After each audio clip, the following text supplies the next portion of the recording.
बिस्मिल्लाहिर्रहमानिर्रहीम BS 8 semester analytical chemistry paper 6 के सिलसिले का आज 4th लेक्चर है, जिसमें हम कुछ मैथ्स एनालाइज़र जो बेसिकली यूज़ होते हैं मैथ स्पेक्ट्रोमेट्री में उनको हम डिस्कस करेंगे। और ये कॉमन मैथ्स एनालाइज़र्स हैं। इसके अलावा एडवांस टाइप के मैथ्स एनालाइज़र भी हैं जो आपके सिलेबस में भी हैं, उनको हम डिस्कस करेंगे ion trap maths and spectroscopy में। तो कौन से वाले मैथ्स स्पेक्ट्रोमेट्री में मैथ्स एनालाइजर्स यूज़ होते हैं वो आप देखिए। पहले जो है मैथ्स मैग्नेटिक सेक्टर्स यूज़ होते हैं, 3 तरह के होते हैं ये वाले, सिंगल फोकसिंग, डबल फोकसिंग और साइक्लोडियल मैथ्स एनालाइजर्स। और इनमें अगर आप देखें सेकंड टाइप के टाइम ऑफ फ्लाइट्स हैं। टाइम ऑफ फ्लाइट में 2 तरह के होते हैं, ये linear time of flight and reflectron time of flight. और लास्ट तीसरा जो हम इस सिलसिले में हम डिस्कस करेंगे वो क्वाड्रुपोल मैथ्स एनालाइजर है। तो 4th लेक्चर में जो आज का है उसमें सिर्फ हम मैग्नेटिक सेक्टर्स जो है उनको हम डिस्कस करेंगे, सिंगल, डबल और ट्रिप साइक्लोडियल मैग्नेटिक सेक्टर को। बाकी ये लास्ट वाले जो 2 हैं टाइम ऑफ फ्लाइट और क्वाड्रुपोल, इनको नेक्स्ट लेक्चर में हम इंशाल्लाह करेंगे। तो सबसे पहले हम स्टार्ट करते हैं सिंगल फोकसिंग मैग्नेटिक सेक्टर्स। तो इनमें अगर आप देखें जितने भी मैथ सेक्टर्स हैं उन सब के केस में क्या होता है कि आयंस जो होते हैं they are produced in ionisation chamber. और ये आपने देखा है कि डिफरेंट टाइप के जो है आयनाइजेशन सोर्सेज हम यूज़ करते हैं। किसी भी आयन सोर्स से जो आयन प्रोड्यूस होते हैं they are accelerated by the electric field and when these ions are pass through the magnetic field they show deflection. और किस वजह से होती है? इट इज़ बिकॉज द किसी भी इसमें केस में देखें कि जो भी चार्ज पार्टिकल है 3 तरीके से उसकी मूवमेंट हो सकती है कि या वो मूव कर रहा हो स्ट्रेट वे में, रिवॉल्व कर रहा हो या स्पिन कर रहा हो। तो किसी भी सिचुएशन में इन तीनों में से जब कोई चार्ज पार्टिकल स्पिन कर रहा हो, रिवॉल्व कर रहा हो या मूव कर रहा हो तो उसके साथ उसका अपना एक इलेक्ट्रिक और मैग्नेटिक फील्ड उसके साथ एसोसिएटेड होता है। और जब इसी इलेक्ट्रिक और मैग्नेटिक फील्ड वाला जो चार्ज पार्टिकल है वो एक्सटर्नल मैग्नेटिक फील्ड में से पास करता है तो दोनों के मैग्नेटिक फील्ड जो है एक दूसरे से इंटरेक्ट करते हैं और वो डिफ्लेक्शन शो करते हैं। इस तरह से शो करते हैं कुछ उनका स्ट्रेट पाथ जो है वो कर्व पाथ में चेंज हो जाता है। और इनमें से एक चीज़ याद रखिएगा कि जब चार्ज पार्टिकल जो आयंस हैं वो जो डिफ्लेक्ट करते हैं वो किस तरह से करते हैं, 2 तरीके से आपको बताया। किसी चार्ज पार्टिकल जब मूव करते हैं, स्पिन करते हैं या रिवॉल्व करते हैं, इन सब तीनों केसेस में आयंस का अपना एक इलेक्ट्रिक और मैग्नेटिक फील्ड होता है।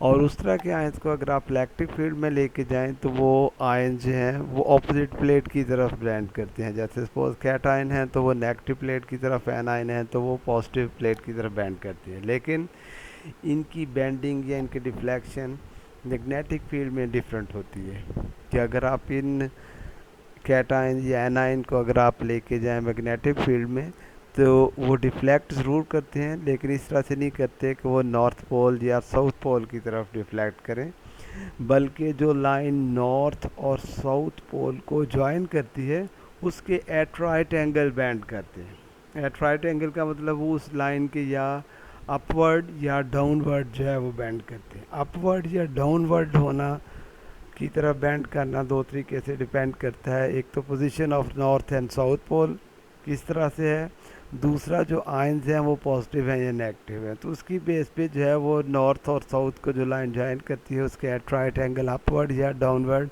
वो बेंड करती हैं। तो इसमें भी इसी तरह से होता है कि चार्ज पार्टिकल जो एक्सलेट होकर मैग्नेटिक फील्ड में जाते हैं तो वो उनका स्ट्रेट पाथ जो स्ट्रेट मूवमेंट है वो उनकी स्ट्रेट मूवमेंट एक कर्व पाथ में चेंज हो जाती है। अगर जो है बहुत बड़ा मैग्नेटिक फील्ड हो उसमें अगर आप चार्ज पार्टिकल को लेके जाएं तो वो स्ट्रेट की बजाय वो उसमें सर्कल की फॉर्म में रिवॉल्व करना शुरू कर देते हैं। तो एक्चुअली इसमें जो है मैग्नेट बहुत बड़ा नहीं होता कि वो सर्कल की फॉर्म में मूव करे तो एक्चुअली उसका जो स्ट्रेट पाथ होता है वो सर्कुलर पाथ में चेंज होता है, कर्व पाथ में चेंज होता है। एक्चुअली वो जो कर्व होती है एक बड़े से सर्कल का एक पार्ट होता है जिसका सर्टन रेडियस होता है। तो इसमें अगर आप देखें ये इस तरह की इसकी एक जनरल सी डायग्राम है। आयन सोर्स से आयन आए, एक्सलेट हुए, मैग्नेटिक फील्ड में से पास किए, उनकी डिफ्लेक्शन शो की। डिफ्लेक्शन बिल्कुल ये लास्ट वाली लाइन जो मैंने आपको बताई है कि नॉर्थ और साउथ पोल को जो लाइन ज्वाइन करती है उसके राइट एंगल बेंड करती है, और बेंड करने के बाद जो है वो पास करते हैं और फॉल करते हैं डिटेक्टर पे जहाँ से सिग्नल जनरेट होता है और आपके पास मैस स्पेक्ट्रम आता है। नेक्स्ट देखते हैं कि जो स्मॉलर आयंस होते हैं दे आर डिफ्लेक्टेड मोर और than bigger ions and the actually the magnetic field make the straight path of the ion into circular path. Smaller ions have smaller radius while bigger ions have bigger radius. When the ions are moving in circle, two types of forces can act on it. Actually both forces act, centrifugal force and centrifugal force. जब charge particle के case में अगर आप देखते हैं कि इसमें जो फोर्स होती है that is equal to H E V, तो ये वाली फोर्स जो है it provide centripetal force where H is magnetic field strength, E is V is velocity of electron actually ions and E is charge on ions. ठीक है, और इस तरह से देखें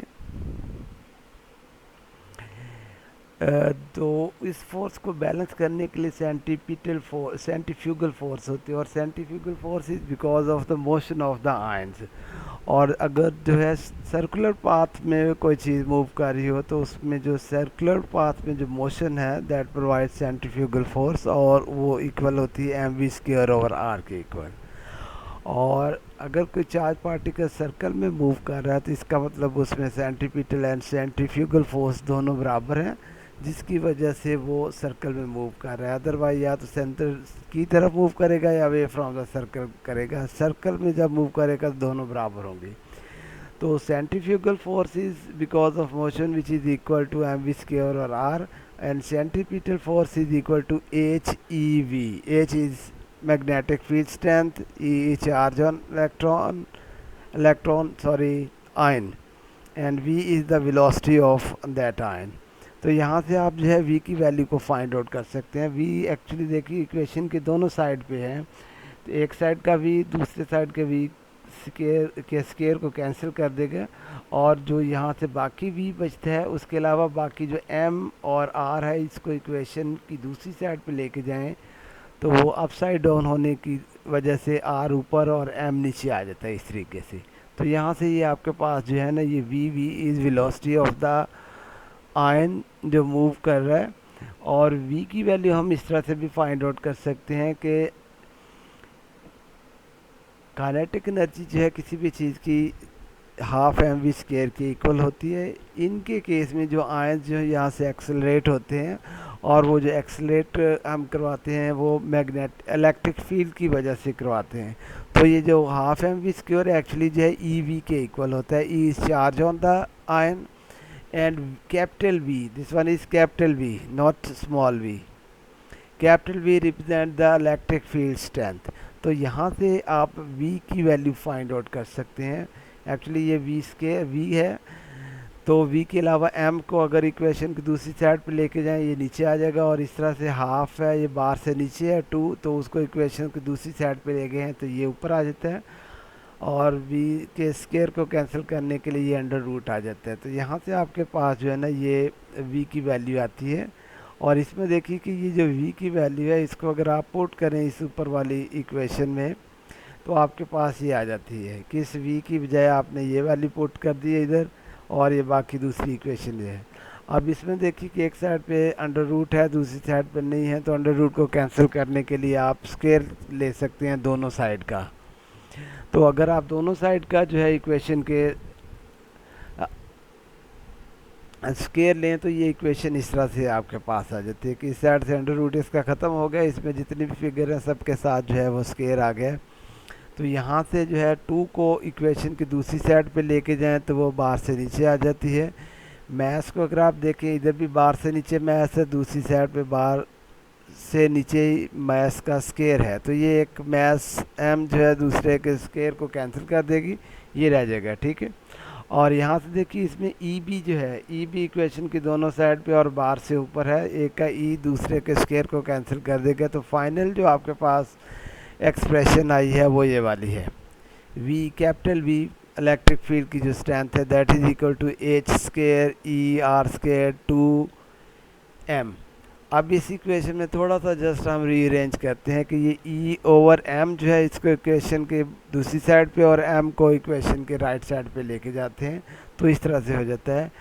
ई ओवर एम जो है बार की दूसरी साइड पे जाएगा तो अपसाइड डाउन होने की वजह से एम ओवर ई हो जाता है और बाकी इक्वेशन ये आ जाती है। तो यहाँ से जो आपके पास ये एक रिलेशनशिप आता है कि ऐसे आयन जिनकी मैस टू चार्ज रेशियो की वैल्यू जो है वो अगर ज़्यादा हो तो उनके रेडियस की वैल्यू भी ज़्यादा हो जाएगी, क्योंकि दोनों जो है एक दूसरे के डायरेक्ट प्रोपोर्शनल है, डायरेक्टली प्रोपोर्शनल है। और ऐसे आयन जिनकी एम ओवर ई की वैल्यू जो है वो कम हो तो डेफिनेटली उनकी आर की वैल्यू भी कम हो जाएगी। तो इस तरीके से आप देख सकते हैं कि जो आयन्स हैं जो मैग्नेटिक फील्ड में जाते हैं, तो हैवी आयन जो बड़े आयन जो हैं उनका रेडियस की वैल्यू ज़्यादा और स्मॉलर आयन्स की रेडियस की वैल्यू क्या होती है, कम होती है। तो इसी तरीके से देखें कि जो सिंगल फोकसिंग मैस एनालाइजर्स होते हैं दे हैव पुअर रेजोल्यूशन, और किस वजह से होती है कि इट कैन वजह हम बाद में देखते हैं। It can resolve ions from each other that has minimum mass difference of 1 AMU, मतलब ऐसे आयन्स जिनकी मैसेज जो हैं एक दूसरे से 1 AMU का डिफरेंस रखती हों उनको आप इसमें एक दूसरे से डिफ्रेंशिएट कर सकते हैं। जैसे एक आयन है उसकी मैस 70 है, दूसरे की 71 है, तो इनको आप सेपरेट कर सकते हैं, आइडेंटिफाई कर सकते हैं। लेकिन वो आयन जिनमें इससे कम डिफरेंस है, जैसे एक 70 है दूसरा 70.1 है, तो उनको आप इसमें से सेपरेट नहीं कर सकते। इसी वजह से हम कहते हैं कि दे हैव पुअर रेजोल्यूशन। अब इसमें देखिए कि जो सिंगल फोकसिंग मैस एनालाइजर्स हैं इनमें हम मैस स्कैनिंग किस तरह से करते हैं। तो मैस स्कैनिंग के लिए आपने ये देखिए कि एक जो इक्वेशन हमने जो प्रीवियसली देखी 5m/e जो है that is equal to H square R square over V. अब इसमें देखिए इस r का इस h के साथ या इस r का इस v के साथ लिंक देखिए कि इसमें अगर जो चीज़ें बाहर से ऊपर हों तो उनका लिंक एक दूसरे से इन्वर्स होता है कि अगर h की वैल्यू बढ़ाएंगे तो इसकी वैल्यू को कम होगी, और अगर इसकी वैल्यू जो है ज़्यादा होगी तो इसकी कम होगी तो दूसरे की वैल्यू ज़्यादा हो जाएगी। तो इसी की बेस पे हम जो है मैस स्कैनिंग करते हैं। आप जैसे देखें कि इस वाली इक्वेशन में H is magnetic field strength and R is the radius of the ion in the magnetic field and both are inversely proportional to each, मतलब ये एक दूसरे के इन्वर्स रिलेशनशिप होता है ये वाला जो है। और अगर दो चीज़ें बाहर से ऊपर नीचे तो उनका डायरेक्ट रिलेशनशिप होता है। और इसमें देखिए कि so the radius of the ions can increase और decrease by decreasing or increasing the strength of magnetic field, and the ions of different mass to charge ratio can be focused on the detector। अब जैसे देखिए कि ये एक आपके पास इस diagram में देखिए कि आयन सोर्स से जो डिफरेंट टाइप के आयंस प्रोड्यूस हो के एक्सेलरेट हो रहे हैं, उनमें अगर आप देखें तो they are of 3 different types. जैसे देखिए 3 डिफरेंट लाइंस, कलर की लाइन से उनको शो किया हुआ है, ये पिंक है, ग्रीन है एंड ब्लू। इन तीनों में से देखिए कि जो ग्रीन वाली है वो लाइन जो है वो आयन जो है वो फोकस होते हैं, डिटेक्टर के ऊपर फॉल करते हैं, उनका सिग्नल जनरेट होता है, एम्पलीफाई होकर उनका मैस स्पेक्ट्रम में मतलब उसका आ जाता है। जबकि बाकी 2 आयन जो होते हैं वो मैस स्पेक्ट्रोमीटर की वॉल्स के साथ स्ट्राइक करके हिट करके उसको वहीं डिस्ट्रॉय होते हैं, वो सिग्नल जनरेट नहीं करते। तो अगर आप देखें इसमें ये पिंक वाला जो आयन है और ये ब्लू वाला आयन है, उनको अगर आप फोकस करना चाहते हैं इस डिटेक्टर पे, तो किस तरह से कर सकते हैं। इस जो मैग्नेट हम यूज़ करते हैं, इसकी मैग्नेटिक फील्ड की स्ट्रेंथ को हम कम ज़्यादा करके इसको फोकस कर सकते हैं। और आपने देखा है कि ये वाला जो है आयन पिंक वाला, इसका रेडियस बड़ा है और ये ब्लू वाला जो है इसका रेडियस कम है। मतलब है ये पिंक वाले जो लाइन जो है वो ऐसे आयन को रिप्रेजेंट करती है जिसकी मास टू चार्ज रेशियो की वैल्यू ज़्यादा है, और ब्लू वाला जो है कम वाली है। और ज़्यादा वाले का अगर आप देखें कि ये आपने देखिए कि इसका ये रेडियस की वैल्यू ज़्यादा है। अगर आप इसकी रेडियस की वैल्यू को कम करना चाहते हैं तो क्या करना पड़ेगा हमें, अगर आर कम तो एच की वैल्यू को बढ़ाना पड़ेगा। तो मतलब अगर आप इस पिंक लाइन को फोकस करना चाहते हैं डिटेक्टर पे, तो आपको मैग्नेटिक फील्ड की स्ट्रेंथ को क्या करना पड़ेगा, बढ़ाना पड़ेगा। तो इस तरह से, और इस तरह से देखिए अगर ये ब्लू लाइन को फोकस करना चाहते हैं इस डिटेक्टर पे, तो आपको मैग्नेटिक फील्ड की स्ट्रेंथ को कम करना पड़ता है। तो जब हम एक्चुअली ये परफॉर्म करते हैं ये वाला मैग्नेटिक ये मैस सेक्टर में मैसेज को एनालाइज करते हैं, तो इसकी इलेक्ट्रिक फील्ड मैग्नेटिक फील्ड की स्ट्रेंथ को हम स्कैन करते हैं। स्मॉलर वैल्यू से लेके आस्ते आस्ते से जो है बिगर वैल्यूज़ तक हम इसको लेके जाते हैं, जिससे different mass to charge ratio वाले आयंस होते हैं बारी बारी जो इस डिटेक्टर के ऊपर फोकस होते हैं और सिग्नल जनरेट करके आगे एम्पलीफाई हो के रिकॉर्डर तक चले जाते हैं। तो एट ए टाइम एक ही तरह का आयन जो है वो इसके ऊपर फोकस होता है, ठीक है। तो इस तरीके से आप जो है मैस स्कैनिंग करते हैं और आपके पास स्पेक्ट्रम आ जाता है।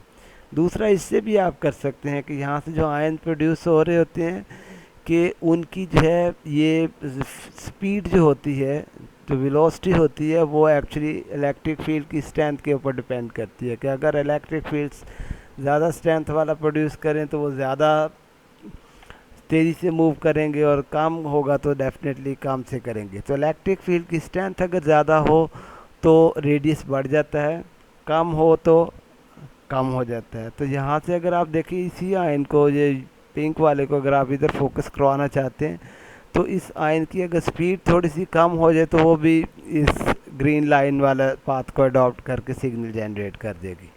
तो इलेक्ट्रिक फील्ड की स्ट्रेंथ को भी थोड़ा सा कम ज़्यादा करके इसकी स्कैनिंग की जा सकती है। तो ये वाला सिंगल फोकसिंग है। सेकंड देखिए कि डबल फोकसिंग मैस सेक्टर्स। तो इसमें देखते हैं कि it is assume that all the ions with same mass to charge ratio should have same kinetic energies, but this is not happen because ions are formed at different parts of the ionization chamber.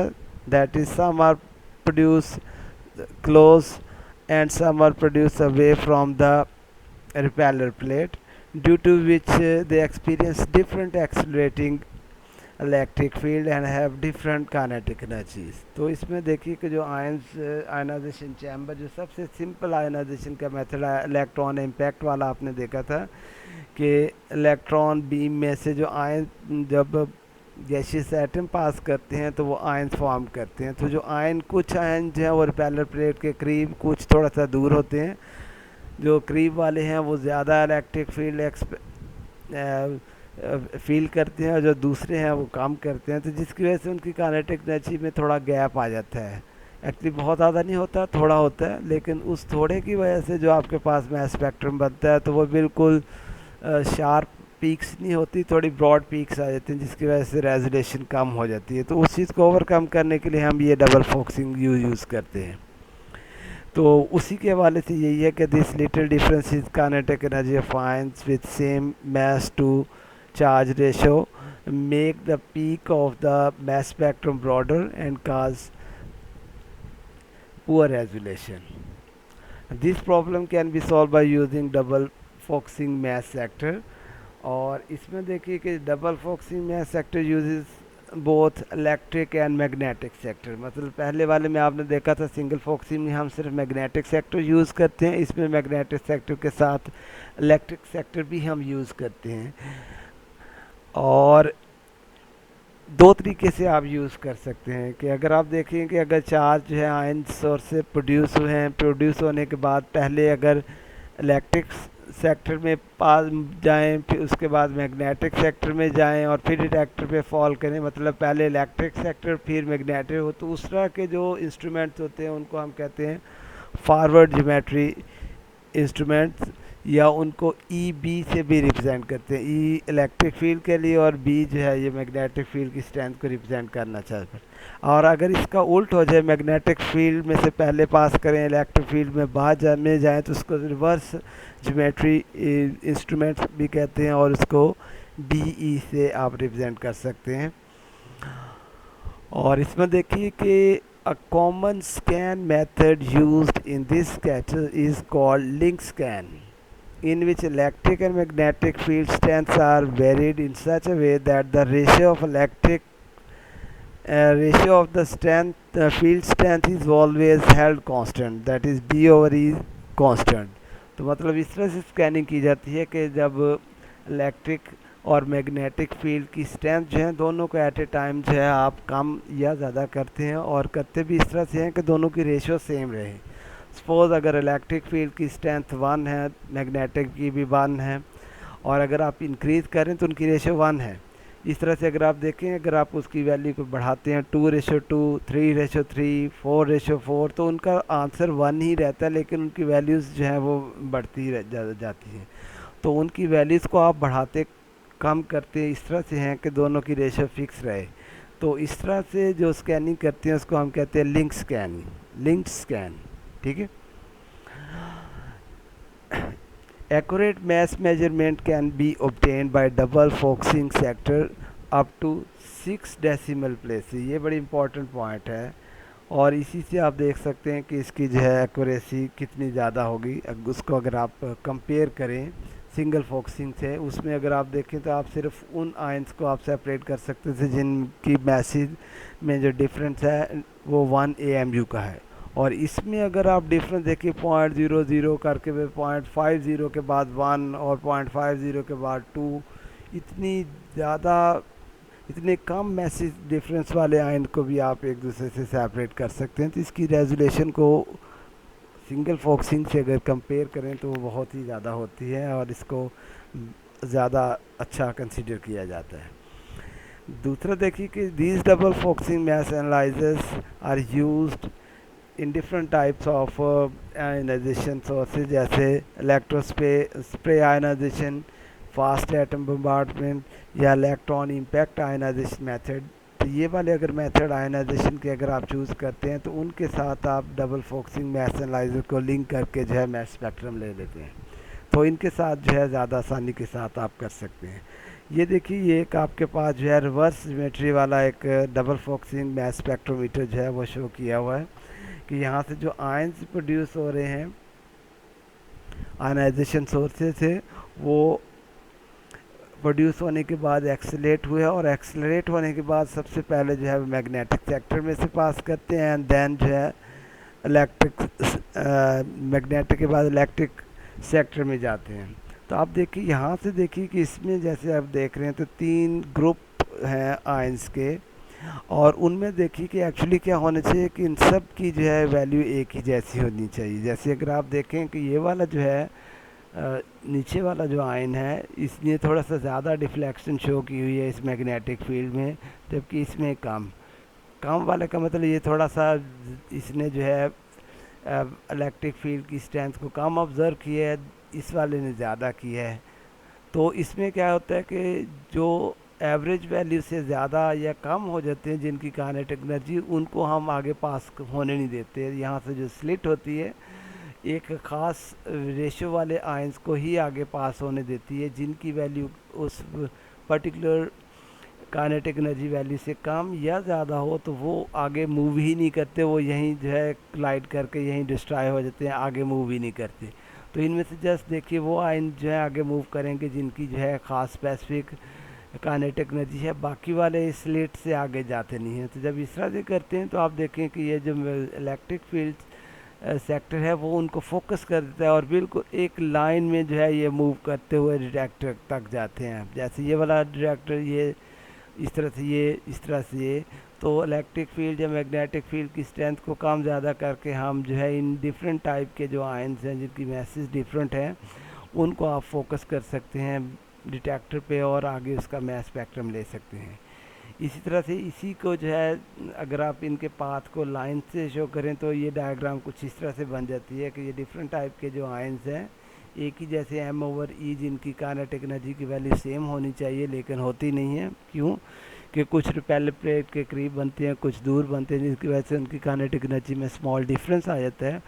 तो इसमें ये 3 तरह के ion show किए हुए हैं कि ये वाले कुछ ज़्यादा वाले कुछ कम वाले होते हैं। तो उनमें जो मोस्टली जो आयन्स हैं, जो ज़्यादा परसेंटेज वाले आयन, जो एवरेज काइनेटिक एनर्जी, उनको हम अलाउ करते हैं to pass from magnetic sector into electric field sector, और वहाँ से उनको फोकस करते हैं ऑन डिटेक्टर। तो बाकी जो आयन जिनकी एनर्जी कम या ज़्यादा होती है, जिसकी वजह से पीक्स जो है जो ब्रॉड होती हैं, उनको हम आगे पास नहीं होने देते, जिसकी वजह से आप देखें कि इस वाले मैग्नेटिक सेक्टर की जो है resolution single focusing mass sector की निस्बत बहुत ज़्यादा है। आपने देखा पॉइंट के बाद 6 डिजिट तक जो आप वैल्यू इसमें ले सकते हैं, जबकि उसमें 0 पॉइंट्स भी नहीं बल्कि 1 2 3 इस तरह से जो है फिगर उनको आइडेंटिफाई कर सकते हैं। तो ये सेकंड टाइप की। इसी तरह से देखिए थर्ड टाइप के, उनको हम कहते हैं साइक्लोडियल focusing mass sectors. And the cycloidal mass analyzers were introduced in 1938 by Walter Blakeney and John A.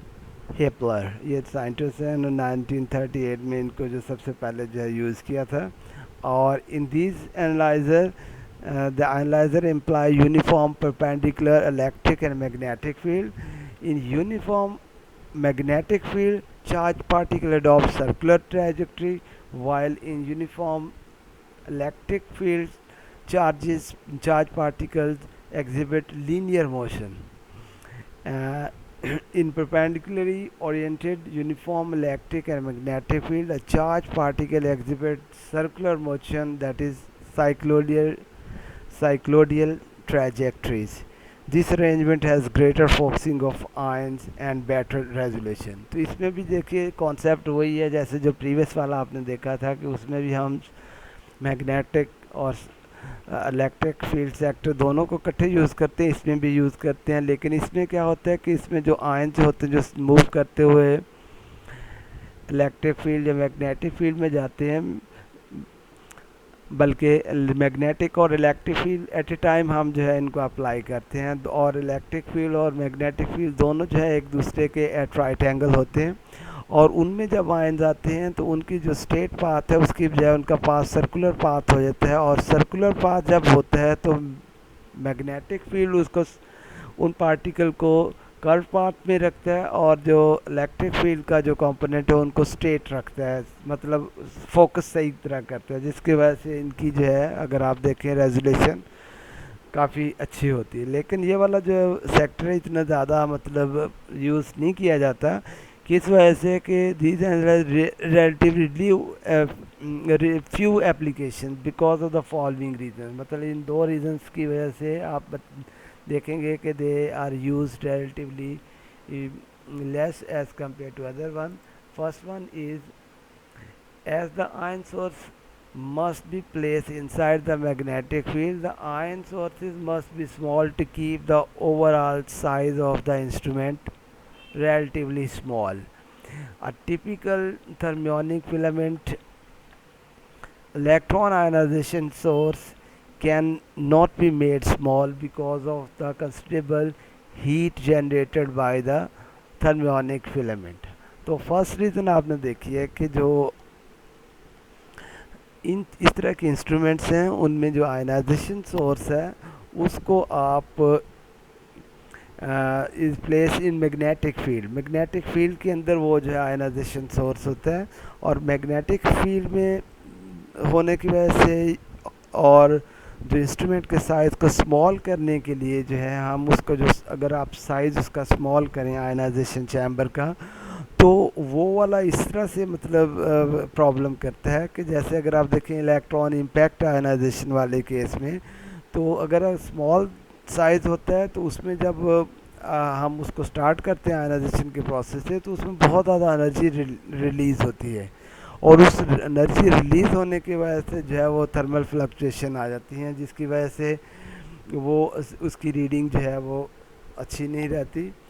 और सेकंड रीज़न देखें कि cycloidal mass analyser requires that the detector should be place in the magnetic field. Typical ion detectors such as electron multiplier do not work well in the magnetic field. तो इसमें देखिए कि जो इस वाले में बेसिकली जो है आयनाइजेशन सोर्स और डिटेक्टर दोनों जो है एक्चुअली मैग्नेटिक फील्ड में ही मतलब प्लेस करने पड़ते हैं। इसकी ज्योमेट्री इस वजह से इस तरह की होती है।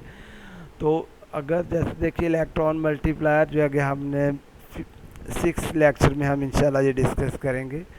तो मैग्नेटिक फील्ड में उनकी जो है एफिशिएंसी जो है डिस्टर्ब होती है, जिसकी वजह से उनकी आउटपुट इतनी अच्छी नहीं होती।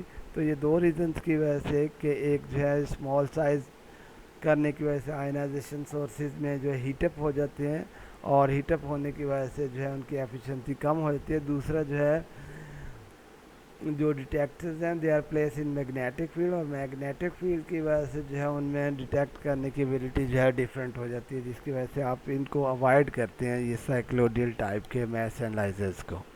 तो इसमें जो एक फिगर भी शो की हुई है कि यहाँ से बिल्कुल सेंटर में इस जो आयन सोर्स रखा होता है इस इंस्ट्रूमेंट के, आयन सोर्स से जो आयन प्रोड्यूस होते हैं when they enter in electric and magnetic field, जो एक दूसरे के परपेंडिकुलर होते हैं, तो उनकी स्टेट पाथ जो है एक्चुअली सर्कुलर पाथ में ये वाला शुरू हो जाता है। और सर्कुलर पाथ में ये वाला जो है आपने लास्ट टाइम भी देखा था कि सर्कुलर पाथ में जो स्मॉलर सर्कल वाले जो आयन्स हैं वो वाले आयन्स होंगे जिनकी मास टू चार्ज रेशियो स्मॉल होती है, और बिगर सर्कल वो वाले होंगे जिनकी मैसेज ज़्यादा होती हैं या मास टू चार्ज रेशियो की वैल्यू ज़्यादा होती है। और जितना ज़्यादा ये सर्कल में मूव करते हुए एट द एंड जो है वो डिटेक्टर के ऊपर फॉल करते हैं। तो इस तरह से ये डिफरेंट सिग्नल जनरेट करते हैं। जितना ज़्यादा ये सर्कल बड़ा होता जाएगा उनके दरमियान सेपरेशन भी ज़्यादा होती जाएगी और उसकी रेजोल्यूशन भी बढ़ती जाएगी। लेकिन प्रॉब्लम वही आपने देखा है कि आयन सोर्स और डिटेक्टर दोनों मैग्नेटिक फील्ड में होते हैं, जिसकी वजह से उनकी एफिशिएंसी पे फ़र्क पड़ता है। इसलिए ये वाले साइक्लोडियल टाइप के जो मैस एनालाइजर हैं वो इतने ज़्यादा यूज़फुल नहीं हैं। तो this is all about today's lecture. Thank you, और मिलते हैं फिर नेक्स्ट